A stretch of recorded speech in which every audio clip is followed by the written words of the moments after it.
কি হয়েছে? দৌড়ে খবর দিলাম ডাক্তার, এরকম বাচ্চার আগুন লেগেছে স্কুলে। আমি দৌড়ে দৌড়ে এসে দেখি বাচ্চা পাচ্ছি না, দেখি ওই ক্লাব ঘরে রয়েছে।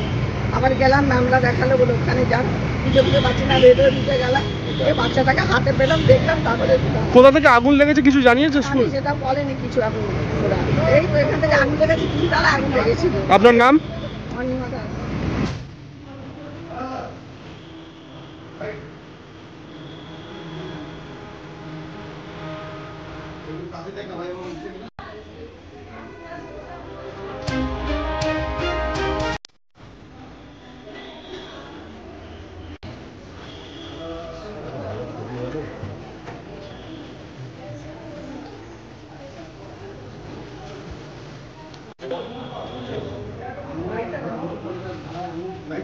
লাইটটা নামাও।